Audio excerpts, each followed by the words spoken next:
eu gastei uma energia grande para reformular os princípios da WIT, porque eu percebi que a gente estava precisando ter essas guidelines pra gente poder tomar algumas decisões, inclusive que eu tava tomando algumas decisões importantes pra, tipo, a nossa visão do que a gente queria fazer, assim por diante.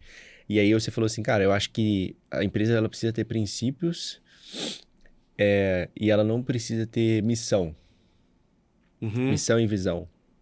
Não sei se foi exatamente isso que você falou pra mim. Porque empresa que tem missão morre, empresa que tem valores pivota. Tudo bem, mas eu acho que eu percebi que a empresa, ela precisa ter missão para ser só um fator de seleção também. Então, por exemplo, o princípio, ele é uma forma de tomar decisão. Você olha para ele e precisa tomar decisão. Então, por exemplo, se a gente... Eu vou dar um exemplo prático. Isso é ótimo, esse exemplo é maravilhoso.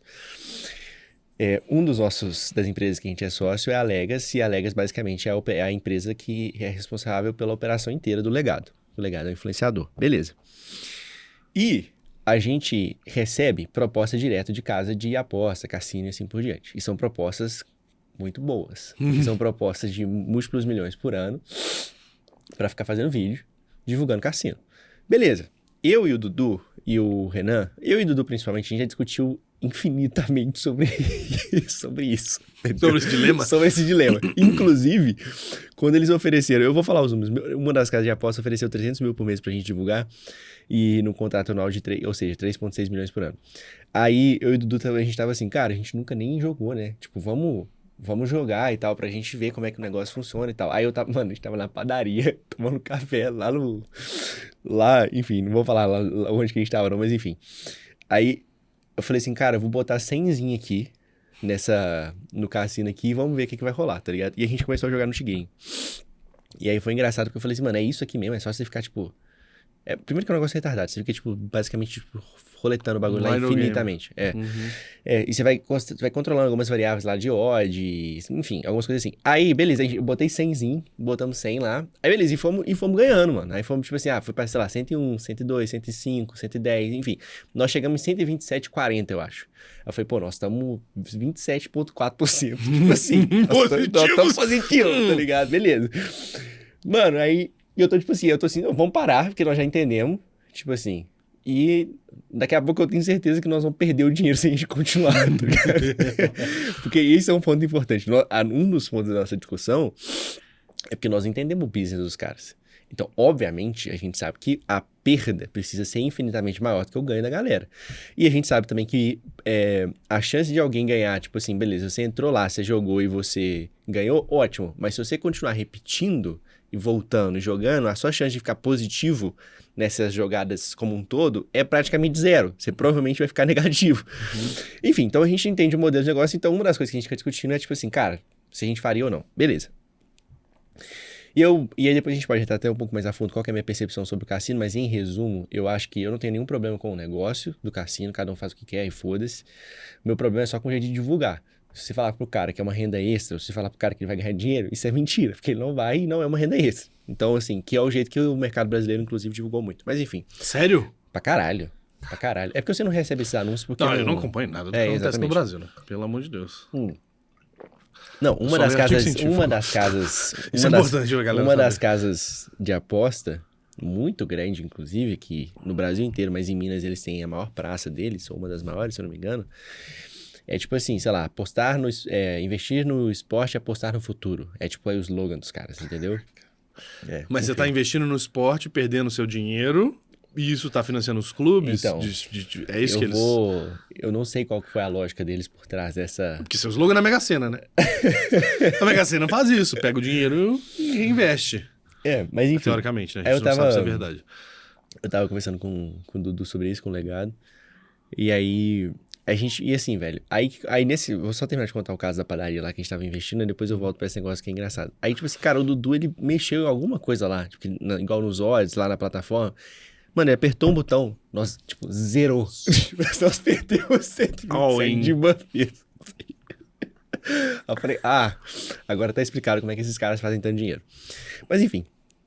Aí, beleza. E aí, morreu. Aí, tipo assim, aí o Dudu falou assim, cara, eu não me sinto confortável em ficar divulgando tigrinho e tal. Mas eu fico eu fico de boa em divulgar aposta esportiva. Só que o lado de aposta esportiva desses negócios é muito pequeno, assim. Os caras não é onde que os caras fazem a grana de verdade mesmo. Mas, enfim.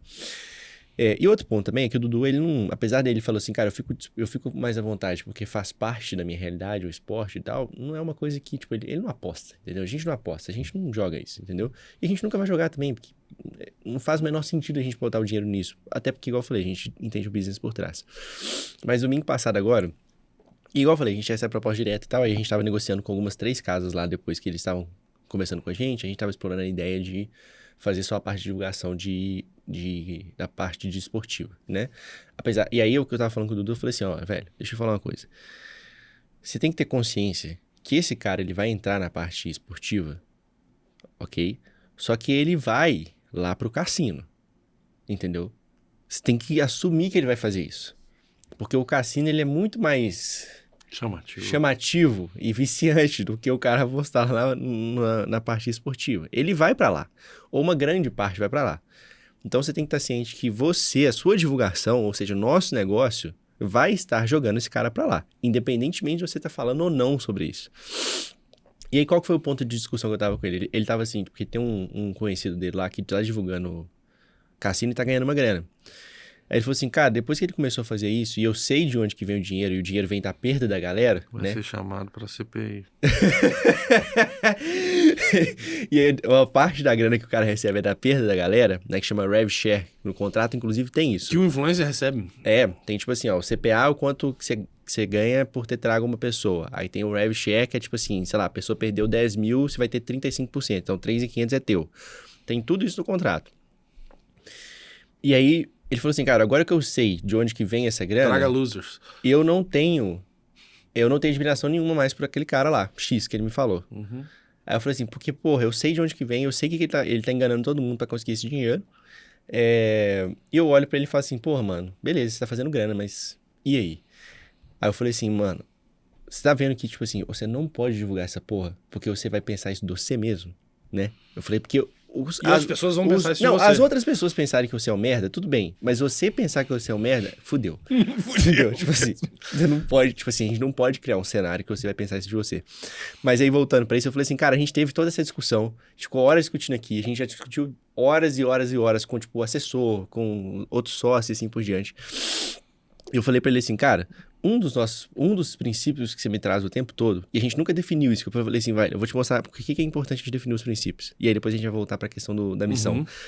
Mas eu falei assim, um dos motivos da gente definir o princípio é porque se a gente tivesse um princípio bem definido sobre... Isso nem teria sido discutido. Exatamente, a gente teria matado em 2 segundos, cara. Porque eu falei assim, um dos seus princípios, aí eu falei pra ele, você não fala toda hora pra mim que você não quer gerar prosperidade pras pessoas? Então acabou, não tem nem que discutir se nós vamos divulgar ou não o cassino, entendeu? Isso aí. É coisa, tipo assim, se você quer gerar prosperidade, tu não divulga cassino, tá ligado? Então, tipo assim... Então, tipo assim, por isso que eu acho que é importante a questão dos princípios, não só pelo dia a dia, no sentido de a gente seguir essas guidelines, assim, tipo, na forma de executar e virar um estilo de vida, assim mesmo. É o jeito que a gente funciona, mas por uma questão de tomar decisão que ajuda bastante, mas eu acho que a missão ajuda também, velho.